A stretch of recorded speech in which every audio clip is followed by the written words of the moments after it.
네, 오늘 예배가 좀 늦게 시작이 됐습니다. 여러분들 모두 만날 수 있어서 반갑고요. 환영하고 축복합니다.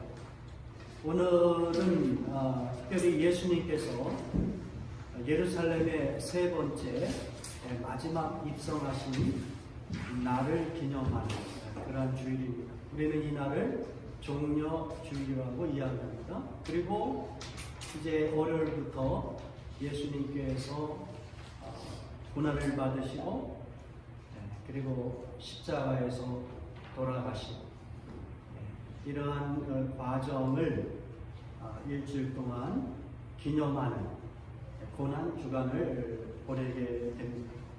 예수님께서 십자가에서 다섯 번째로 하셨을 때는 먼저 예수님은 어떤 환영이 아니다, 고스트가 아니다. 우리와 똑같은 육신을 입고 오신 분이나, 근데 그분은 하나님이시다. 그런데 우리의 죄를 담당하기 위하여 온전한 육신으로 오셨고 그 육신의 고통을 다 짊어지셨다. 그런 의미에서 고통을 받으시면서 내가 목마르다. 그 어떤 동시에 인간의 내면 깊은 곳에서 경험하는 그 목마름의 문제, 그것까지도 함께 짊어지신 그곳이 바로 십자가의 사건이라고 할 수 있습니다. 오늘 여러분이 읽으신 말씀의 본문 이사야서 55장 1절에서 6절 같이 공독을 했는데요.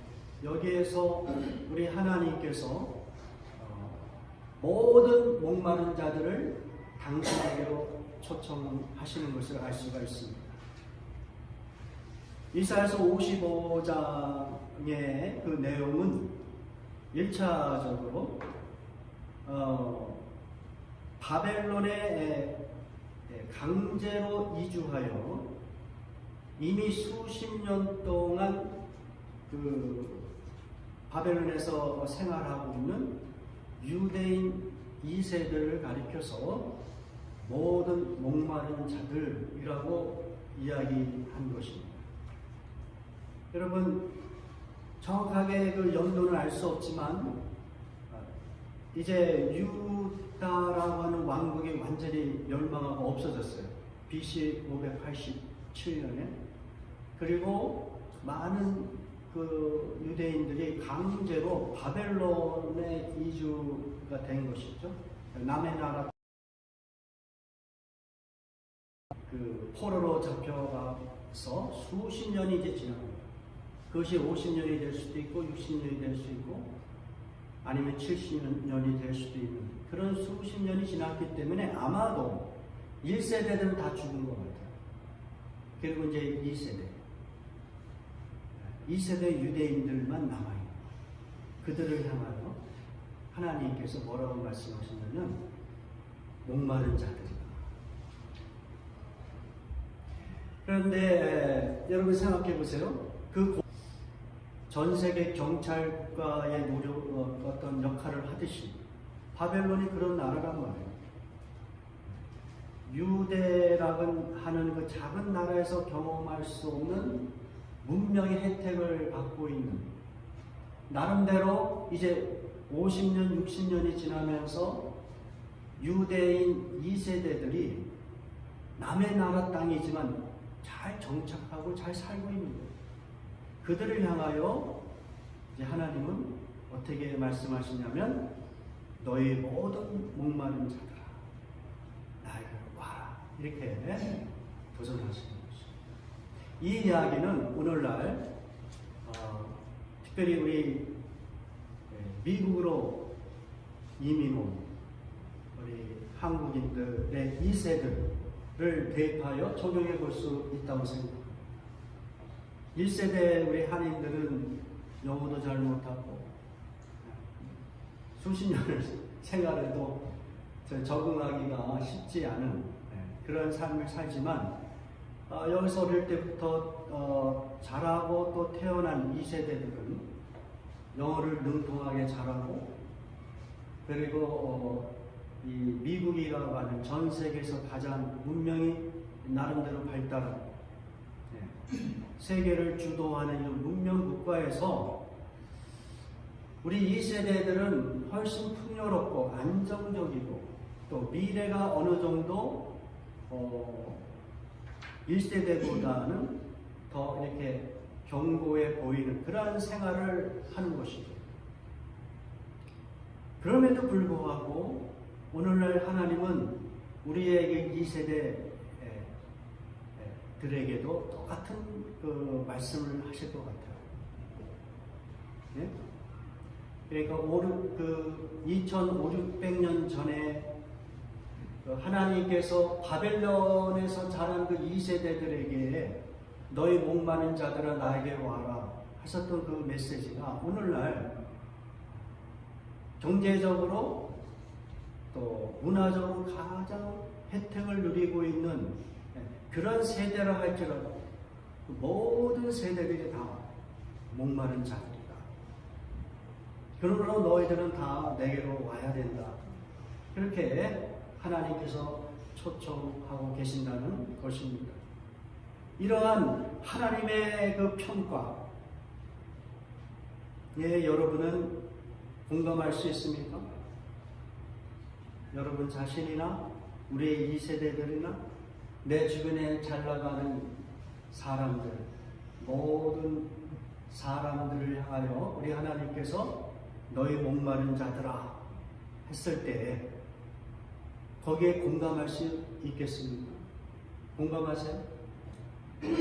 어떤 사람은 공감하지만 또 어떤 사람은 애써 그것을 외면하면서 공감하지 않는 사람도 있을 것입니다.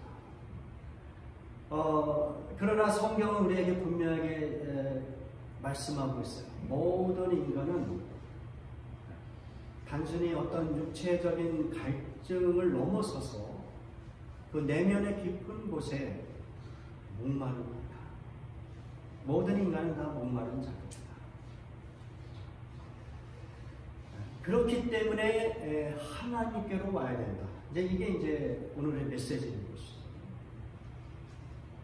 자, 그렇다면 사람들은 어떤 측면에서 그 목마름을 경험하고 있을까? 여러 가지 그 단어를 사용하면서 그것들을 설명할 수 있겠지만 제가 좀 쉽게 그것을 여러분에게 설명하기 위하여 사도 요한이 지적한 세 가지 측면을 통해서 우리들의 목마름의 정체를 같이 알아보기를 원합니다. 여러분이 많이 알고 있는 말씀의 본문입니다. 요한일서 2장 15절에서 17절입니다. 같이 공부합니다. 여러분은 세상이나 세상에 있는 것들을 사랑하지 마십시오. 세상을 사랑하는 사람에게는 그 안에 아버지의 사랑이 없습니다. 세상에 있는 모든 것, 그 육신의 욕망과 눈의 욕망과 살림살이의 자랑거리는 아버지께로부터 나온 것이 아니라 세상으로부터 나온 것이기 때문입니다. 이 세상도 사라지고 이 세상의 욕망도 사라지지만 하나님의 뜻을 행하는 사람은 영원히 남습니다. 인간들이 어떤 면에서 그 마음 깊은 곳에 어떤 갈증, 목마름을 경험하고 있는가 세 가지로 이야기하고 있습니다. 16절에 보면 첫 번째 무엇이라고 되어 있어요? 육신의 욕망을 이야기하고 있습니다. 우리가 몸의 존재, 육신의 존재이기 때문에 경험할 수 있는 어떤 면에서 매우 자연스러운 것이지만 그러나 컨트롤하는 건 쉽지가 않아요. 그렇죠? 예를 들어서 식욕이라든지 성욕이라든지 끊임없이 안락함을 추구하는 몸이 피곤하니까 그런 욕구라든지 그래서 게을러지기도 하잖아요. 이런 거 또는 어떤 자극적인 쾌락 왜냐하면 몸의 존재이기 때문에 매우 자연스러운 것임에도 불구하고 이것을 컨트롤하지 못함을 통해요. 이것이 우리의 삶을 더욱더 목마르게 만드는 것을 우리가 생각해 볼 수가 있고요. 두 번째, 무엇이라고 했어요? 우리는 어떤 면에서 목마르냐면 눈의 욕망의 측면에서 목마르다. 그 아담과 하와가 그 선악과를 보고서 가장 먼저 자극을 받은 부분이 뭐예요? 눈의 욕망이에요. 보기에 좋아요. 보기에 좋은 거예요. 네. 다른 사람뿐만 아니라 자기 자신도 이게 보기에 좋아야 되니까 자기 자신을 더욱 돋보기 위하여 우리는 시간과 돈과 에너지를 아끼지 않고 사용을 하죠. 그러다 보니까 인간의 그 문명 속에서 TV, 영화 또는 잡지 뭐 이런 걸 통하여 사람들의 그 눈의 욕망을 만족시키려고 하는데 혈안이 되어 있는 그런 그 문화 속에서 우리가 살고 있습니다. 근데 이것도 적당하게 이걸 컨트롤해야 되는데 이게 그게 잘 안 된단 말이에요. 그래서 어떤 사람은 성형수술도 아주 과도하게 하고 여러 가지 이 눈의 욕망을 채우기 위한, 다시 하면 어떤 목마름이죠. 이 욕망이 채워지지 않으면 이게 갈증을 느끼는 거예요. 세 번째, 우리는 또 어떤 그 갈증을 느끼냐면 살림살이의 자랑거리라고 되어 있어요. 살림살이의 자랑거리. 지금 이것은 이제 표준 세번역의 그러한 번역인데요. 살림살이의 자랑거리는 이 세상에 살아가면서 사람들이 프라이드하게 느끼는 것. 그거 자체가 이렇게 나쁜 건 아닌데 너무 그것이 다인 것 같이 그 욕망에 사로잡히고 그것을 통하여 자기 자신의 존재 가치를 사람들에게 인정받고자 하고, 또는 그것 때문에 그 자랑거리가 너무 많고 크기 때문에 주변의 사람을 어떻게 얕보죠. 주변의 사람들에게 상처를 주는 거죠.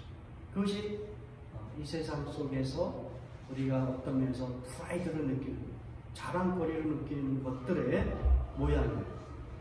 무엇이 있을까요? 뭐 돈이라든지, 또는 어떤 자기가 이뤄낸 어떤 성공의 업적이라든지, 뭐 여러 가지를 생각해 볼 수 있어요.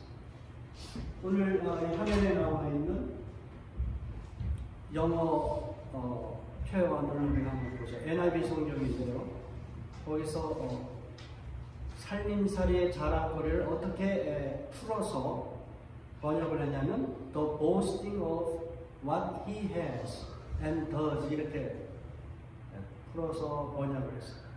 그러니까 사람들이 내가 어떤 걸 갖고 있고, 돈을 얼마나 많이 갖고 있고, 뭐 이런 여러 가지를 자랑하고, 또는 내가 어떤 일을 지금 내가 하고 있으며 어떤 것을 성취하고 있다, 이런 것들을 자랑하는 것이죠. 그런데 이러한 그 자랑거리가 어느 수준에서 이렇게 그냥 끝나면 모르겠는데, 이게 끊임없이 어떤 목마름이 생기는 거예요. 그러니까 지금까지 제가 간략하게 얘기한 이 세 가지 목마름, 육신의 욕망, 눈의 욕망, 살림살이의 자랑거리, 이러한 것들 때문에 우리는 목마름을 경험하는데, 이게 아이러니컬하게 그러한 욕망을 채우는 순간 어떻게 또다시 목마름을 경험하는 것이죠. 그래서 끊임없이 이 욕망의 노예가 되는 우리 인간의 모습을 우리가 생각해 볼 수 있어요. 왜 그럴까요? 이 세 가지 욕망들은 한마디로 무엇이 아니기 때문에 진짜 양식이 아닙니다. 끊임없이 욕망이 일어나지만 그것을 채운다고 해서 이제 나 됐어, 나 행복해, 그리고 끝날 문제가 아니거든요. 계속해서 더 큰 욕망으로 우리를 요구하고 있기 때문에, 왜 그런가? 진짜 양식이 아니기 때문입니다. 오늘 본문에서 하나님께서 이렇게 말씀하시죠. 2절, 이사야서 55장 2절 같이 보도록 합니다. 너희가 어찌하여 양식 아닌 것을 위하여 은을 달아주며 배부르게 하지 못할 것을 위하여 수고하니. 한마디로 그러한 우리 안에 깊은 곳에서 있는 그 목마름을 채우기 위하여, 거기에 이제 육신의 욕망, 눈의 욕망, 살림살이의 자랑거리 이런 걸로 그 목마름을 해결하기 위해서 막 채워넣는데 결국은 만족하지 못해요. 왜? 그러한 것들은 진짜 양식이 아니기 때문에. 그럼에도 불구하고 우리는 그것을 채워넣기 위하여, 그것을 이 목마름을 해결하기 위하여 어떻게 해요? 운을 달아주고 그것을 얻기 위하여 열심히 노력하고 수고하고 그렇게 인생을 살아간다는 거예요. 그렇게 살아가서 육신의 욕망, 눈의 욕망, 세상 사람들의 그 자랑거리를 채워놓지만 결국은 그것이 진짜 양식이 아니기 때문에 헛된 수고가 된다. 결코 너희는 만족할 수 없다. 끊임없이 배고프고 끊임없이 목마를 수밖에 없다. 예, 그렇게 성경은 우리에게 도전하고 있는 것입니다. 그래서 이 세 가지 욕망을 채워넣는 인생, 그 결말은 무엇이에요? 한마디로 생명의 아내, 진짜 양식이 아니기 때문에 여러분의 인생의 목표를 이 세 가지를 채우는 것으로 삼았으면 나중에 그 결말이 매우 험합니다. 영적으로 보면 영혼의 죽음이 이제 그 결말로 드러나는 것입니다. 이런 세 가지의 욕망들이 채워지면 채워질수록 오히려 그 영혼은 더욱더 황폐해질 가능성이 큽니다. 왜 그래요? 진짜 양식이 아니기 때문에 그렇습니다. 마치 여러분이 정말 막 배가 고프고 또 어떤 맛있는 걸 먹기 위해서 그 음식을 내가 급하게 필요할 때마다 쉽게 많이 먹어서 그렇게 해서 건강해지지 않잖아요. 오히려 많이 먹으면 먹을수록 몸이 상하듯이 조금씩 많이 먹어요. 그러니까 이런 세 가지 욕망을 채우기 위하여 자기의 삶을 거기에 투자를 해버리면, 거기에 여러분의 삶을 다 몰입해버리면 오히려 여러분의 영혼은 더욱더 황폐해지고 그 결말은 영혼의 죽음입니다. 이렇게 우리가 생각해 볼 수 있어요. 자, 그렇다면 우리의 내면 깊은 곳에 이 목마름, 배고픔을 해결할 수 있는 길은 무엇이냐? 진짜 양식을 채워놓으면 되는 거예요. 진짜 양식. 지금까지 열거했던 건 다 가짜 양식이라는 거예요. 성경이 평가하기에 다 가짜 양식이다. 잠시 동안은 만족해 줄 수 있어요. 여러분이 아무리 좋은 집에 이사를 가서 살아도 1년 넘게 그 집에서 만족할 수 없어요. 무엇이든 1년 이상 만족해야 할 수 있는 게 아무도 없어요. 어떤 거예요? 왜? 그것은 다 진짜 양식이 아니에요. 하나님은 이런 인간의 그 한계, 어떤 결핍을, 배고픔과 목마름을 경험할 수밖에 없는 인간의 한계를 하나님께서 아시기 때문에 그들의 그 목마름을 해결하기 위하여 우리를 초청하십니다. 자, 이사야서 55장 3절 같이 보는 것 같아요. 이사야서 55장 3절 너희는 귀를 기울이고 내게로 나와 들으라. 그리하면 너희의 영혼이 살리라. 내가 너희를 위하여 영원한 언약을 맺으리니 곧 다윗에게 허락한 확실한 은혜입니다. 너희의 영혼을 살려주겠다. 이 영혼이란 말은 우리의 내면 깊은 곳을 표현하는 단어라고 할 수 있어요. 이게 뭔가 이렇게 육체적으로 뭘 채워놓긴 하는데 또 심리적으로 또는 사회적인 어떤 인정, 프라이드, 아까 제가 다 말씀드린 자랑 이런 거를 다 채워놓긴 하는데 뭔가 부족해. 그게 이제 영혼, 이 내면 깊은 곳이라고 제가 표현하는 것이고 그것을 이제 성경은 영혼이라는 단어로 사용합니다. 그 영혼의 배고픔을 내가 채워줘. 어떻게? 너희는 귀를 기울이고 내게로 나와 하나님께 나와서 하나님의 말씀을 들으라. 또 우리에게 도전하고 있어요. 무슨 이야기냐?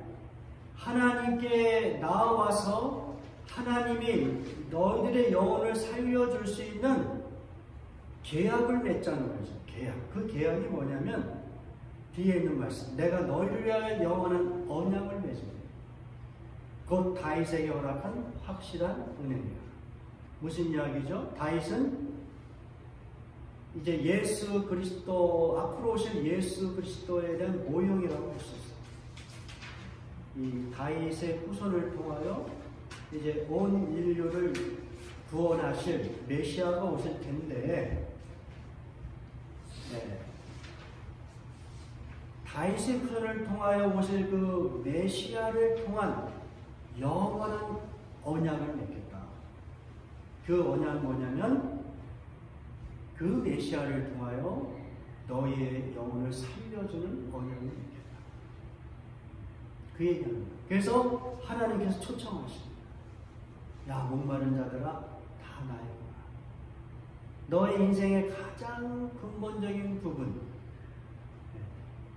현재의 문제뿐만 아니라 앞으로 영원한 그 문제를 근본적으로 해결해 줄 수 있는 진짜 양식을 내가 너에게 채워줄게. 누구를 통하여? 예수 그리스도 메시아를 통하여 채워줄게. 내게로 와서 그 이야기를 한번 들어봐. 그렇게 우리에게 도전하십니다. 그리고 예수 그리스도께서 이 땅에 오셔서 예수님께서 사마리아 여인에게 그리고 모든 인간에게 이렇게 도전하십니다. 요한복음 4장 13절 14절 같이 보겠습니다. 예수께서 대답하여 이르시되 이 물을 마시는 자마다 다시 목마르리와 내가 주는 물을 마시는 자는 영원히 목마르지 아니하리니 내가 주는 물은 그 속에서 영생하도록 솟아나는 샘물이 되리라. 예수님께 오면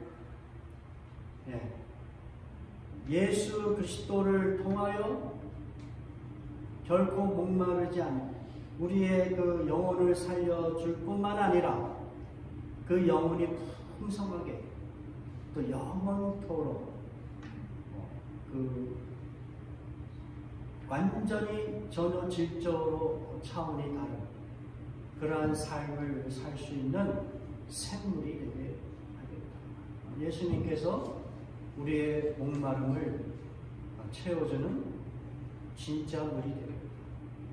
진짜 푸시 되겠다. 그렇게 예수님께서 스스로를 선언하고 계시고요. 오늘날도 예수님께서 우리에게 그렇게 도전하시는 거죠. 예수님은 십자가에 못 박혀 죽으시면서 내가 목마르다 이렇게 고백하시면서 모든 인간들이 경험하는 그 목마름을 대신 짊어지십니다. 예수님께서 너희들의 목마름의 문제, 그 근원적인 문제를 내가 대신 짊어집니다.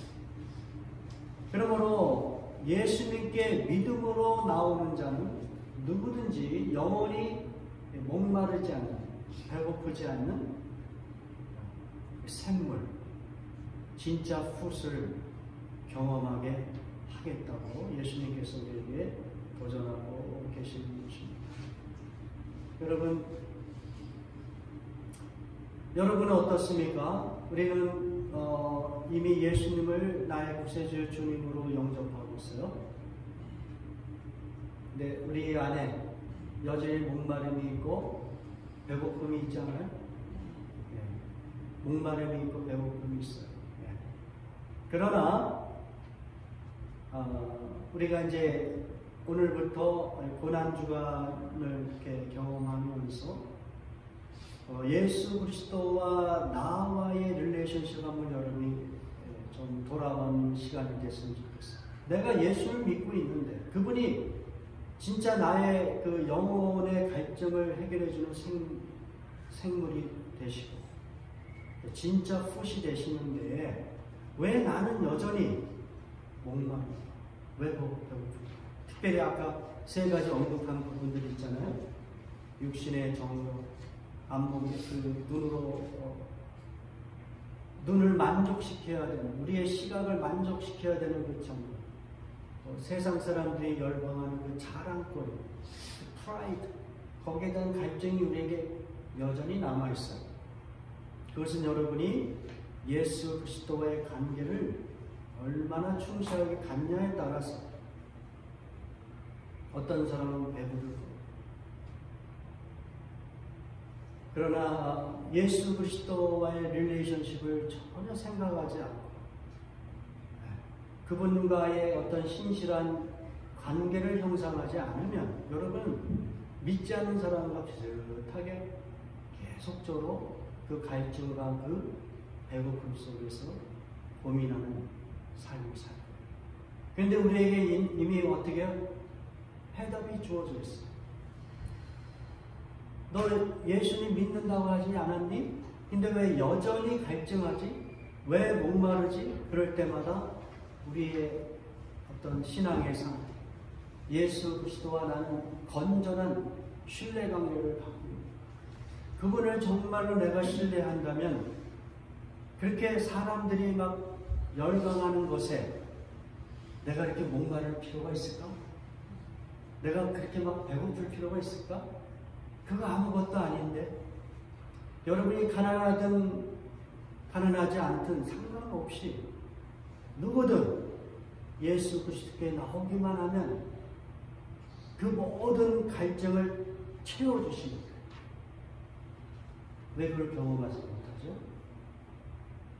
하나님과 예수 그리스도와의 릴레이션십을 여러분이 다시 한번 돌아보시고 온전히 하나님께 이 모든 그 목마름의 문제를 맡기지 못한 나의 불신, 나의 영적인 연약함을 우리 예수님께 고백하면서 주님의 채워주심을 경험하는 그러한 한 주간이 되기를 주님의 이름으로 축원합니다.